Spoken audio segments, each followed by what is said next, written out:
Good morning, dear listener. Welcome to 88.3 FM. This is Radio Waumini. I'm Victor Salamba. It's a wonderful morning. Thank God for all of you, dear listener. Thank God for the gift of life, the gift of this wonderful day as we continue to be alive and thanking God for His goodness in every season of our lives, dear listener. And today, my dear friends, I'm talking about actually things that a marriage should never lose. Things that a marriage should never lose. And the basis of my conversation today, dear listener, comes from the basic reality that what makes a marriage a marriage? You know, that's basically the bottom line. What makes a marriage a marriage? And where do you realize that, okay, fine, then, we have actually come to the place where I don't think that, or rather we have lost all the things that could constitute a marriage in my book. And I think that it's time for us to maybe revisit the commitment or see what is happening. So I want to talk about those things very, very quickly, and I want you just to join me. And of course, we are here with Bramwell to communicate, to answer your questions as the show continues, dear listener. So the first thing that a marriage should never lose, my dear friends, a marriage should never lose respect. A marriage should never lose respect. Now, this is a very simple and a very powerful word in any concept or context of this word, because I'll give an example. I want to give a bad example, and dear listener, just tolerate my bad example. You know, it's not a godly example; it's a bad example. But I want to show you just the basis of respect. For example, dear listener, is that if someone is having an affair, let's take it that way.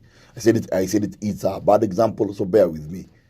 Someone is having an affair, and they're having this affair. They are not even having the due respect of respecting their partners. Of course, having the affair in itself is disrespectful, yes.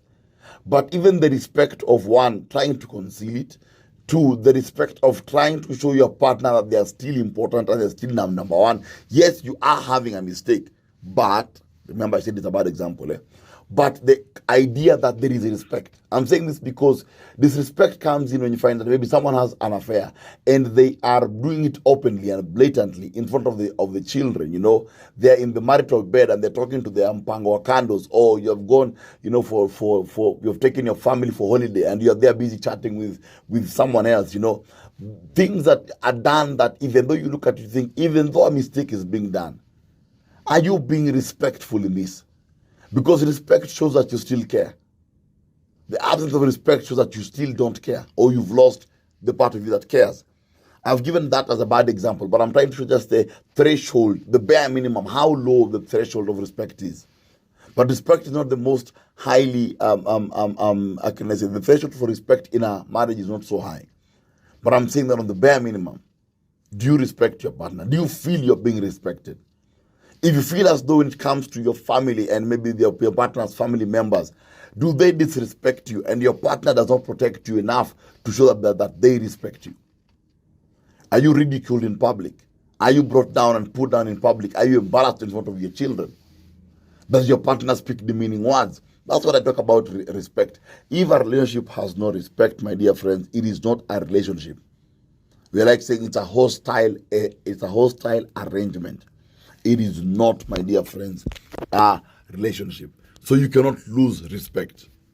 Once respect goes, things have gone south. Number two, important, accountability. Accountability. When a relationship, dear listener, loses accountability, what do I mean by accountability? It means that my wife can ask me where I am, who I am with. My wife can ask me, what have I done with the money? My wife can ask me, where is the money? My wife can ask me, why are you late? Okay? That is the extreme. The normal is I need to tell my wife where I am. I need to tell her who I am with. I need to tell her how much I have. What happened to the money?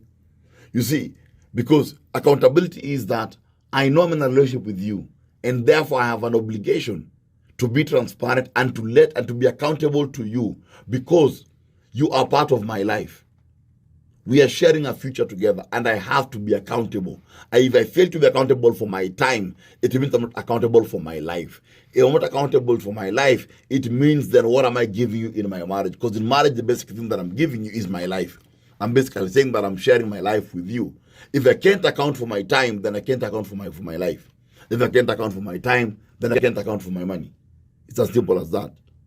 So once accountability goes, when you find whereby you ask your partner, where are you? And your partner asking me as who? Then sana there is a problem. It means that things are going south. The river is flowing to the ocean and you cannot stop it. The next on the listener, very important as well, when the marriage loses basic kindness. Basic kindness. Kindness is so important in any marriage. You know, one of the best advice I was ever given by one of my mentors very, very many years ago, he said, Victor, the secret to a successful marriage is simple. Be kind. He said, so forget very many things, Victor, just be kind. If you're kind to your partner, you'll have a good marriage. And I thought I wanted him to give me a lot of physics and astrophysics and philosophy and theology, but just be kind. My dear friends, kindness is important in the marriage. When kindness goes, things are finished in that relationship. I know of a lady who told me this story a few years ago in my office. I laughed.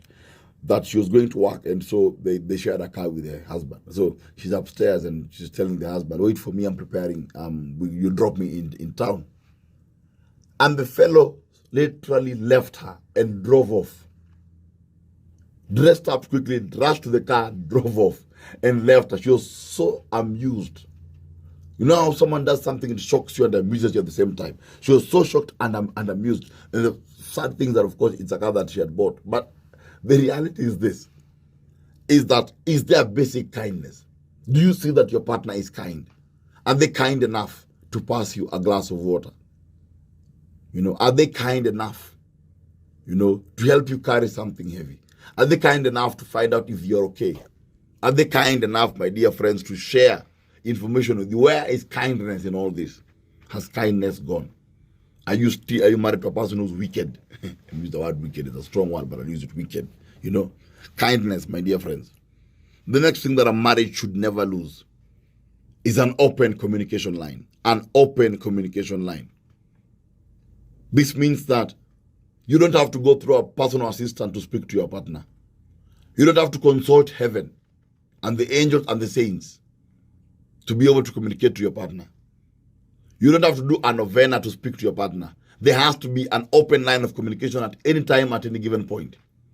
If you find there's no open line of communication, that now you're communicating using sign language and actions and you know, and innuendos and undertones, then my dear friends, that the marriage has lost a very important pillar.